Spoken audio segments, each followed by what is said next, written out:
السلام عليكم ورحمة الله وبركاته. بسم الله الرحمن الرحيم. الحمد لله رب العالمين والصلاة والسلام على سيد المرسلين وعلى آله وصحبه أجمعين أما بعد.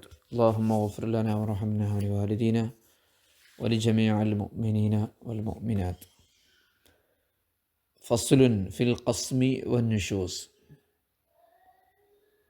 സ്ത്രീകളുടെ ഒരുപാട് ഭാര്യമാരുണ്ടാകുമ്പോഴുള്ള ഓരോരുത്തർക്കുമിടയിലുള്ള നീതിയെക്കുറിച്ചും അങ്ങനെ നീതി എന്ന് പറഞ്ഞാൽ ഓരോരുത്തർക്കും നൽകേണ്ട വിഹിതത്തെക്കുറിച്ചും ഭാര്യമാരിൽ നിന്നുണ്ടാകുന്ന പിണക്കവും അതിനോട് ബന്ധപ്പെട്ടുണ്ടാകുന്ന നടപടികളും വിഷയങ്ങളൊക്കെയാണ് ഈ പാഠത്തിലെ ചർച്ച.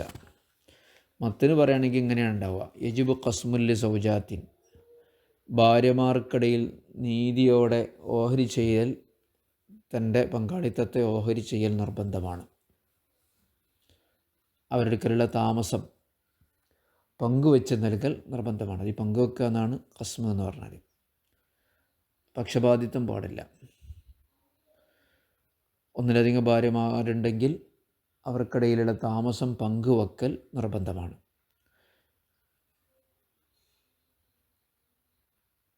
ഗൈറ നാഷിദ, പിണങ്ങിയ ഭാര്യയല്ലാത്ത ഭാര്യമാർക്ക്, പിണങ്ങിയവർക്ക് കിട്ടൂല. വലഹു ദുഹൂലും ഫി ലൈലിൻ അല ഉഖ്റാലി ദറൂറത്തിൻ, അപ്പോൾ രാത്രി ഒരു ഭാര്യ അടുത്താണെങ്കിൽ മറ്റൊരു ഭാര്യൻ്റെ അടുത്തായിരിക്കണം പിറ്റത്തെ രാത്രി. അതേസമയത്ത് എന്തെങ്കിലും ആവശ്യങ്ങൾക്ക് വേണ്ടി ഭാര്യമാരുടെ അടുത്തേക്ക് രാത്രി കയറി ചെല്ലാം. ദറൂറത്ത് വലഹു, ഭർത്താവിന് അനുവദനീയമാണ് ദുഹൂലും ഫി ലൈലിൻ, രാത്രിയിൽ ഒരു ഭാര്യയുടെ അടുത്തേക്ക് കയറി ചെല്ലൽ. അലാ സൗജത്തിൻ ഉഖ്റ, ഒരു ഭാര്യയ്ക്ക് അവകാശപ്പെട്ട രാത്രിയിൽ അലാ സൗജത്തിൻ ഉഖ്റ, മറ്റൊരു ഭാര്യയുടെ വീട്ടിലേക്ക് കയറി ചെല്ലാം. ഈ ലറൂറത്തിൻ, നിർബന്ധ സാഹചര്യത്തിൽ, രോഗമോ മറ്റൊക്കെയാണല്ലോ ലറൂറത്ത് എന്ന് പറയുന്നത്.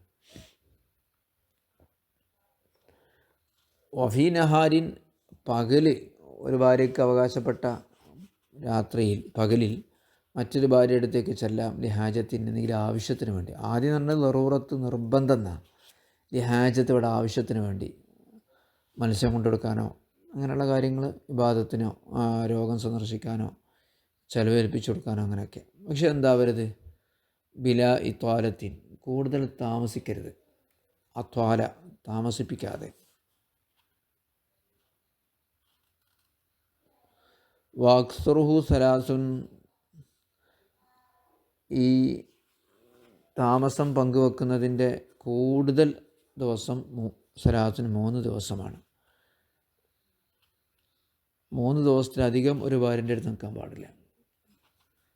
2 ദിവസം 2 ദിവസം എന്ന രീതിയിലാവാം, ഒരു ദിവസം എന്ന രീതിയിലാവാം. 3 ദിവസത്തിലധികം പറ്റില്ല.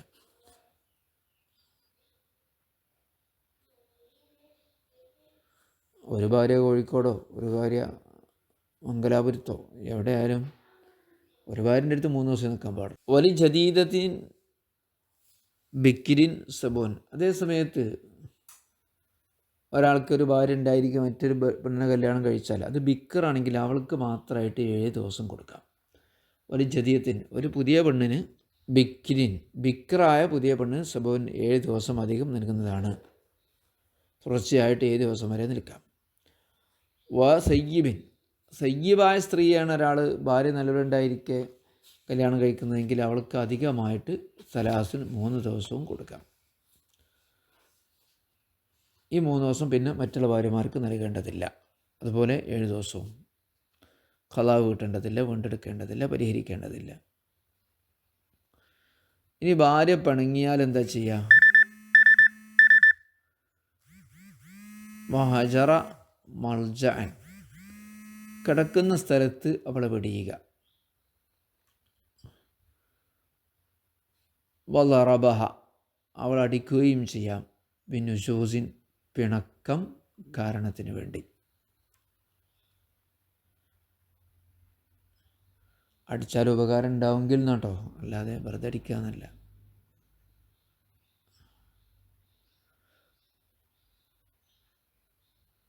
പിന്നെ പിണക്കം കാരണമായിട്ട്. ഇതൊക്കെയാണ് വിഷയത്തിലുള്ളത്. നമ്മൾ അർത്ഥം വെച്ച് നോക്കല്ലേ. ഫസ്ലും ബിൽ ഖസ്മി വന്നുഷൂസ്, താമസത്തിലെ ഭാര്യമാർക്കിടയിലെ വീതം വെപ്പിനെക്കുറിച്ചും പിണക്കത്തെക്കുറിച്ചും പറയുന്ന പാഠമാണ്. യജിബ് ഖസ്മുല്ലി സൗജാത്തിൻ, ഭാര്യമാർക്ക് താമസത്തിൽ വിഹിതം നൽകൽ നിർബന്ധമാണ്, ഓഹരി വെച്ച് നൽകൽ നിർബന്ധമാണ്. അതായത് ഇൻ ബാത്ത ഇന്ദ ബാദിഹിന്ന, ഭാര്യമാരിൽ നിന്ന് ചിലരെ അടുത്ത് ഒരാൾ താമസിച്ചിട്ടുണ്ടെങ്കിൽ ബിഖുർഅത്തിൻ, അതെങ്ങനെ നറുക്കിട്ടിട്ടോ ഓ ഗൈരിഹ, അല്ലെങ്കിൽ മറ്റെന്തെങ്കിലും മാർഗത്തിലോ.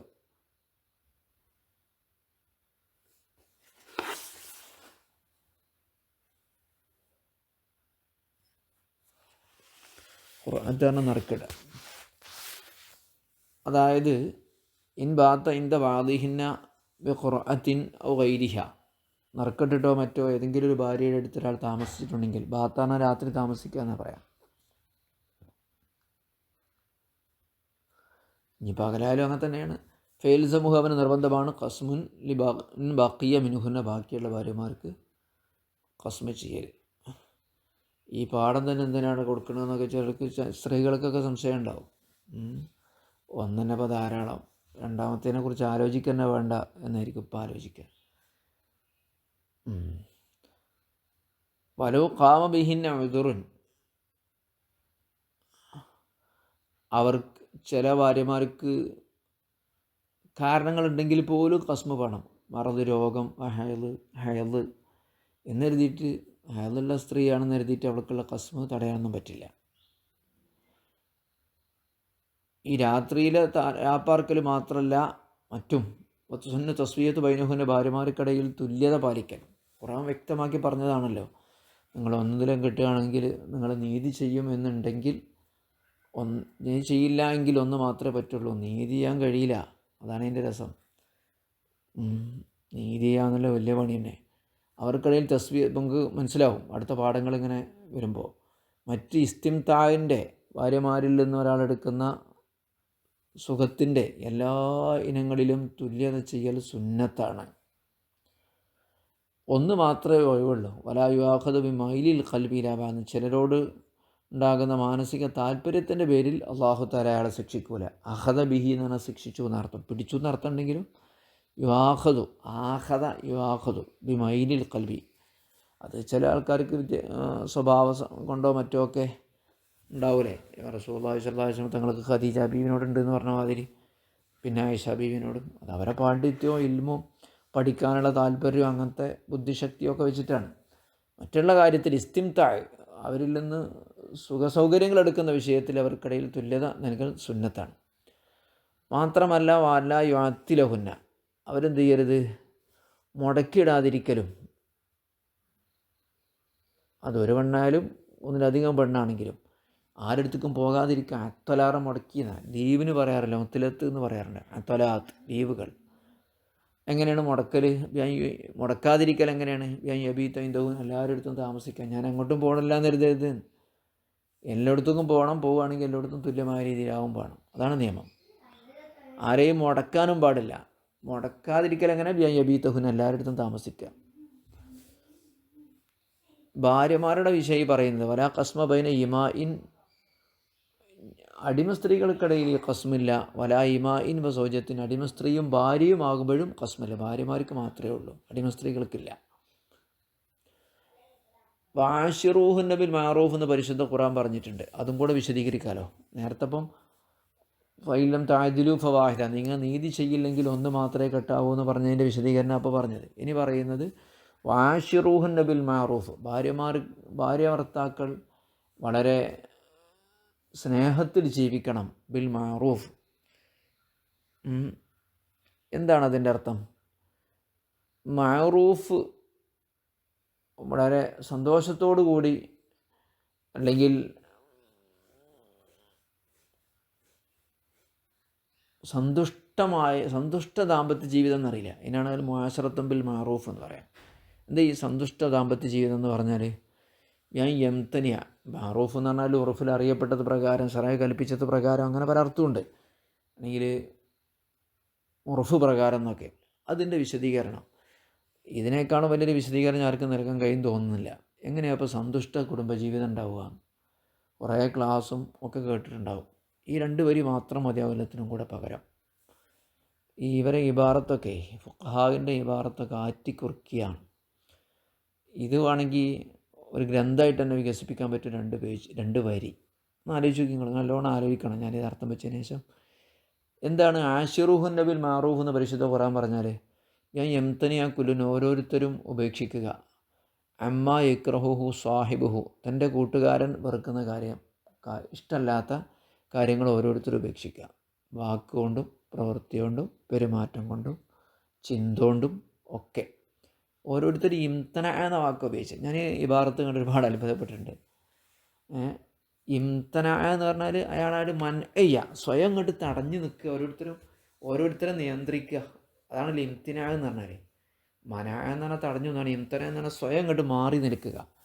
അപ്പോൾ ഇതിന് നിയന്ത്രണം ആവശ്യമാണ് മാനസികമായിട്ടുള്ള. ആ വാക്ക് തന്നെ ഉണ്ടല്ല. കുല്ലുൻ, ഓരോരുത്തർ അമ്മ ഇക്റു സാഹിബു, തൻ്റെ സ്വാഹിബ് വെറുക്കുന്നതിനത്തോട്ട്. ഇവിടെ സ്വാഹിബ് എന്നുള്ള വാക്കാണ് ഉപയോഗിച്ചിട്ടുള്ളത്. കൂട്ടുകാരൻ. അപ്പം ഭാര്യ ഭർത്താവിൻ്റെ കൂട്ടുകാരനാണ്, സഹവസിക്കുന്ന ആളാണല്ലോ. ഓരോരുത്തരും അങ്ങോട്ടും ഇങ്ങോട്ടും സഹവസിക്കുന്ന ആളുകളാണ്. അപ്പം സുഹൃത്ത്, തൻ്റെ കൂട്ടുകാരൻ, ഇഷ്ടമല്ലാത്ത കാര്യങ്ങൾ ഹറാമെന്നല്ല, ഓരോരുത്തർക്കും ഇഷ്ടമല്ലാത്തതിനകത്തോട്ട് ഓരോരുത്തരും മാറി നിൽക്കുക. അപ്പോൾ ഇഷ്ടമല്ലാത്ത പറയേണ്ട ഒരുപാട് സാഹചര്യം ഉണ്ടാവും, ഇഷ്ടമല്ലാത്ത ചെയ്യേണ്ട സാഹചര്യം ഉണ്ടാവും. പക്ഷെ അതെന്ത് ചെയ്യുക? അത് ചെയ്യാതിരിക്കുക, എന്നിട്ട് പിന്മാറുക. അതാണ് ഒന്ന്. രണ്ടാമത്തെ എന്താ അറിയോ? വയോധ്യ ഇലൈഹി ഹഖഹു, ഓരോരുത്തരും മറ്റുള്ളവർക്ക് നൽകേണ്ട ഹക്കുകൾ വീട്ടുക. അദ്ദാന്നെ വീട്ടുക, ഹക്ക് കൊടുക്കുക. ഓരോരുത്തർ അങ്ങോട്ടും ഇങ്ങോട്ടും നൽകുമ്പോൾ കടമകൾ ആദ്യം മനസ്സിലാക്കണം. ഭാര്യ ഭർത്താവിനുള്ള കടമ എന്താണ്, ഭർത്താവിന് ഭാര്യയ്ക്കുള്ള കടമ എന്താണെന്ന് മനസ്സിലാക്കുക. അതുകൊണ്ട് ഓരോരുത്തർ അങ്ങോട്ടും ഇങ്ങോട്ടും കൊടുക്കുക. ഇത് വണവേ അല്ല, ഭാര്യ ഒക്കെ ഇങ്ങോട്ട് വേണം എന്ന് അങ്ങോട്ട് അതില്ല. ഓരോരുത്തരും അങ്ങോട്ടും ഇങ്ങോട്ടും കൊടുക്കേണ്ട ഹക്കുകൾ എന്താണെന്ന് മനസ്സിലാക്കിയിട്ട് അത് വീട്ടുക. നിസ്കാരമൊക്കെ വീട്ടുക എന്ന് പറഞ്ഞാൽ അതിൽ അയോധ്യ എന്ന് പറഞ്ഞിട്ടുള്ള വാക്ക് ഉപയോഗിച്ചിട്ടുള്ളത്. ഇവിടെ വീട്ടുക, എന്തോ ഒരു കടമ വീട്ടുക. കടമ ഉണ്ട് എന്ന് ഓരോരുത്തരും മനസ്സിലാക്കുന്നിടത്താണ് അതിൻ്റെ വിജയം. എനിക്ക് ഭാര്യനോട് കടമയുണ്ട്, ഹക്കുണ്ട്. ഭാര്യയ്ക്ക് ഭർത്താവിനോട് ഹക്ക് ഉണ്ട് എന്ന സമ്മതിക്കലാണ് അതിൽ പ്രധാനം. കടമ ഉണ്ടായി പിന്നെ കടമ വീട്ടാഞ്ഞാൽ പിന്നെ കടാവൂലേ? കടമ എന്ന് പറയാൻ കാരണം എന്താ? വീട്ടാഞ്ഞാൽ കടാകുന്നതുകൊണ്ടാണ്. അപ്പോൾ ഒരാളും അങ്ങോട്ടും ഇങ്ങോട്ടും കടമകൾക്ക് കടമായി മാറാൻ പാടില്ല. കടപ്പാട് ഓരോരുത്തരും വീട്ടുക. ഇനി പറയുന്നത് അതിനേക്കാളും ഒന്നുകൂടി കയറിയിട്ടുള്ള സംഭവമാണ്. മാര്യത. ഓരോരുത്തരും അങ്ങോട്ടുള്ള ഹക്ക് വീട്ടുമ്പം നല്ല മാനസികമായിട്ട് തൃപ്തിപ്പെട്ടായിരിക്കണം. ഒന്നുകൂടി സ്റ്റെപ്പ് കയറുകയാണ്. തൃപ്തി എന്ന് മാത്രം പോരാ, അത് മുഖത്തുകൂടെ പ്രതിഫലിക്കണം. ആ ത്വലാഖത്തിൽ വജിഹി, മുഖപ്രസന്നതയോടുകൂടെ. അല്ലോ, ഇതിനാണ് ആശിറൂഹുൻ നബിൽ മാറൂഫ് എന്ന് പരിശുദ്ധ ഖുർആൻ പറഞ്ഞത്. മനസ്സുകൊണ്ട് അതിൻ്റെ തൃപ്തി വേണം, പിന്നെ മുഖപ്രസന്നതയോടുകൂടെ ആയിരിക്കണം. ഹക്ക് വീട്ടേണ്ടത് മുഖപ്രസന്നതയോ ത്വരാഖത്തുൽ വജ്ഹ്, മുഖത്ത് അതിൻ്റെ വെളിച്ചം കണ്ട് കാണണം. ഭാര്യൻ്റെ ഭാഗത്തുനിന്നും ഭർത്താവിൻ്റെ ഭാഗത്തുനിന്നും. പണ്ടാറടക്കുക എന്ന് പറഞ്ഞിട്ട് കടപ്പാട് വലിച്ചെറിഞ്ഞ് കൊടുക്കുന്നൊരു സ്വഭാവമാകരുത് എന്നർത്ഥം. തൃപ്തിയോടുകൂടെ, മുഖപ്രസന്നതയോടുകൂടെ. ഈ കടമയും കടപ്പാടും വീട്ടുമ്പോൾ സ്വാഭാവികമായിട്ട് ഇത് എനിക്ക് കിട്ടേണ്ട കടപ്പാടാണല്ലോ, അത് ചോദിച്ച് വാങ്ങി ഇടങ്ങേറാക്കുന്നൊരു സാഹചര്യം 2 ഭാഗത്തും വരാൻ പാടില്ല. അപ്പോൾ മഅറൂഫോട് കൂടെയുള്ള മുആശറത്താവില്ല. മിൻ ഗൈരി അൻ യുഹ്ബിജഹു, ഓരോരുത്തരും മറ്റൊരാളെ ആവശ്യമാക്കരുതില്ല. മുഅനത്തിൻ വ കുൽഫത്തിൻ, ഒരു പ്രയാസപ്പെടുന്നതിലേക്കും ബുദ്ധിമുട്ടുന്നതിലേക്കും ആവശ്യമാക്കാതെ. ഫീദാലിക്ക, ഈ വിഷയത്തിലൊക്കെ. ഫീദാലിക്ക എന്നുള്ളത് വളരെ പ്രധാനപ്പെട്ട പോയിൻ്റാണ്. ഏതിൽ ഒരു ഇടങ്ങേറും ബുദ്ധിമുട്ടും ഓരോരുത്തരും മറ്റൊരാളെ ആക്കരുത് എന്ന് പറയുമ്പോൾ, ഓരോരുത്തരും ഇഷ്ടപ്പെടാത്ത കാര്യങ്ങൾ ഇത് മാറി നിൽക്കുക എന്നറിയില്ലേ, അതിലെന്താക്കരുത്, ഒരു ഇടങ്ങേറും ബുദ്ധിമുട്ടും വരരുത്. കടമകളും കടപ്പാടുകളും വീട്ടുന്നിടത്ത് എന്താക്കരുത്, ഒരു ഇടങ്ങേറാവൽ വരരുത്. അതുപോലെ ആ റിളീം ത്വലാഖത്തുൽ വജ്ഹുൽ ഒന്നും എന്താക്കരുത്, ഒരു ഇടങ്ങേറും ബുദ്ധിമുട്ടൊന്നും വരാതെ വളരെ നോർമലായിട്ട്, അതായത് നോർമലായിട്ട് അല്ലാതെ ആകുമ്പോഴാണ് മൗനത്ത് കുൽഫത്ത് എന്ന് പറയുക. ഒരേ അർത്ഥം തന്നെ മൗനത്ത്. അപ്പോൾ അവൾക്കിപ്പോൾ എന്ത് ചെയ്യണം, നല്ലൊരു ഭക്ഷണം കൊടുക്കണം എന്നുണ്ട്, ഉദാഹരണം പറയാം. അപ്പോൾ അല്ലെങ്കിൽ എന്താ, അവളെ ഉപ്പാനെയും ഉമ്മാനെ ഒന്ന് കാണാൻ പോകണം, ഉദാഹരണം പറയാം. അപ്പോൾ അത് പറയുമ്പോൾ അത് അവരെ ഹക്കാണല്ലോ ഉപ്പാനും ഉമ്മാനും കാണുക എന്നുള്ളതൊക്കെ. അപ്പോൾ ഈ പോകണം എന്നുള്ളതിന് കുറേ ഇടങ്ങേറ് ചോദിച്ച് ഇടങ്ങാറാക്കിയാലേ സമ്മതിക്കുള്ളൂ എന്ന് പറയുമ്പോൾ അത് എന്താക്കിയപ്പോൾ ഭർത്താവ് ഭാര്യയെ ഇടങ്ങാറാക്കുന്നതിലേക്ക് ആവശ്യമാക്കി. കുറേ ചോദിച്ച് ഇടങ്ങാറായി ബുദ്ധിമുട്ടാക്കി. ഇനി ഓൾക്ക് ഓളെ വീട്ടിലേക്ക് പോകണം, എപ്പോഴും പോകണം. അപ്പോൾ ഇങ്ങോട്ട് ചോദിച്ചാൽ ഇടങ്ങാറാക്കാൻ ഞാൻ പോട്ടെ. അതും ഉണ്ടാകാൻ പാടില്ല, രണ്ട് ഭാഗത്തേക്കും വരാൻ പാടില്ല. എപ്പോഴെങ്കിലുമൊക്കെ ഒന്ന് പോകണം എന്ന് പറയുമ്പോൾ അവിടെ തൃപ്തിയോടുകൂടെ പ്രസന്നതയോടുകൂടെ അവിടെ അനുവദിക്കുന്നു. അതിനൊരു ഇടങ്ങാറാക്കൽ അവിടെ വരുന്നില്ല. ഭർത്താവ് ഭാര്യനെ ഇടങ്ങാറാക്കണില്ല, സന്തോഷത്തോടു കൂടെ വയ്ക്കും, എന്താ വേണ്ടത് സൗകര്യത്തിൽ. ഇനി എപ്പോഴും പോവുക ഭർത്താവിനും കൂടെ ഇടങ്ങാറാക്കുന്ന കോലത്തിൽ അതും ആവാൻ പാടില്ല. ഭക്ഷണത്തിൻ്റെ കാര്യത്തിലാണെങ്കിലും ജിമാഇൻ്റെ കാര്യത്തിലാണെങ്കിലും എല്ലാം തൃപ്തിയോടുകൂടെ സുഖപ്രസന്നയോടുകൂടെ. അള്ളാഹു തൗഫീഖ് തരട്ടെ. നമ്മുടെ കുടുംബജീവിതമൊക്കെ അള്ളാഹു റാഹത്തിന് സന്തോഷത്തിലാക്കി തരട്ടെ. ഫത്തുൽ മുഈൻ ഓതിയിട്ട് ഈ കുടുംബജീവിതത്തിൽ വലിയൊരു പുരോഗതി ഉണ്ടായാലിപ്പോൾ ഒരു കോഴ്സ് ചെയ്ത് മുതലായില്ലേ. അപ്പോൾ ഈ ഖസ്മിൻ്റെ വിഷയത്തിലേക്ക് നമ്മൾ വരുന്നു.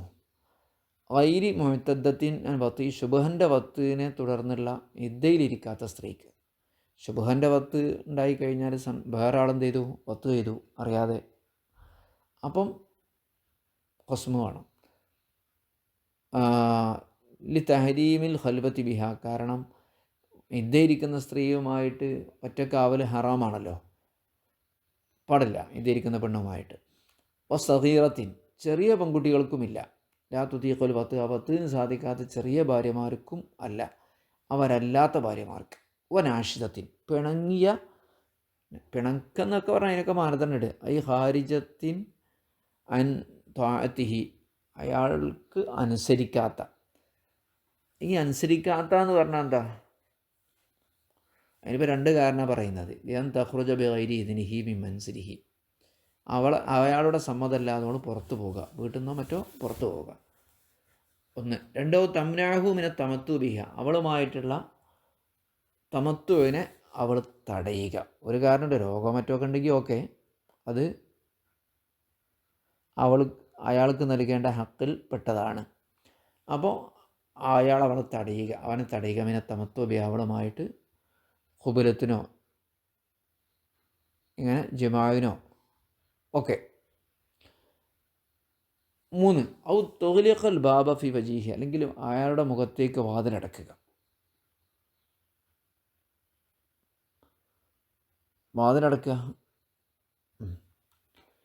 അപ്പം വലോ മജ്നൂത്തും ഭ്രാന്തുള്ള പെണ്ണാണെങ്കിലും ഖസ്മുണ്ടാവില്ല.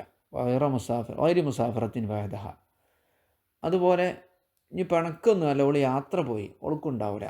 ഓളൊറ്റയ്ക്ക് യാത്ര പോയി ഭർത്താവില്ലാതെ, ലിഹാജത്ത്, ഓളൊരാവശ്യത്തിന് വേണ്ടി പഠിക്കാനോ മറ്റോ ഒക്കെ, അപ്പോഴും ഉണ്ടാവില്ല. ഓരോ ബീദിനിഹി, അവൻ്റെ സമ്മതത്തോടു കൂടെയാണെങ്കിൽ പോലും ഒക്കെ ബുദ്ധിമുട്ടല്ലേ, ഒരുപാട് ഭാര്യമാരുണ്ടാകുമ്പോൾ.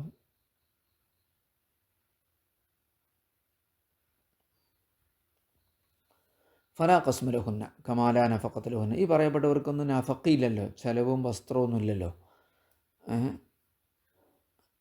പിണങ്ങിയ പെണ്ണിന് അല്ലെങ്കിൽ ഒറ്റക്ക് അയാളെ സമ്മതത്തോടുകൂടെ മറ്റോ ഒക്കെ അവളെ ആവശ്യത്തിന് വേണ്ടി ഭർത്താവില്ലാതെ യാത്ര പോവുകയാണ്, അപ്പോഴൊക്കെ നഫഖി ഉണ്ടാവില്ല, ഖസ്മ ഉണ്ടാവില്ല. ഇതാണ് നിയമം. ഇനി ഭാര്യ വ്യഭിചരിച്ചാൽ എന്തായിരിക്കും ഭർത്താവിൻ്റെ നിലപാട്, അവൾക്ക് ഖസ്മ ഉണ്ടാവുമല്ലേ? ഇങ്ങനത്തെ ഒരു ചർച്ചയും കൂടി വരുന്നുണ്ട്. ഇൻഷാ അല്ലാഹ് അടുത്ത ക്ലാസ്സിൽ നമുക്ക് പറയാം. അള്ളാഹു തൗഫീഖ് നൽകട്ടെ. അള്ളാഹു നമുക്ക് സ്വർഗ്ഗലോകത്തൊരുമിച്ച് കൂട്ടിത്തരട്ടെ. ഇൽമിൻ്റെയൊക്കെ ബർക്കത്തുണ്ട്. അള്ളാഹു എല്ലാ പാപങ്ങളും നമുക്ക് പുറത്തു തരട്ടെ. അസ്സലാമു അലൈക്കും വറഹ്മത്തുള്ളാഹി വബറകാതുഹു.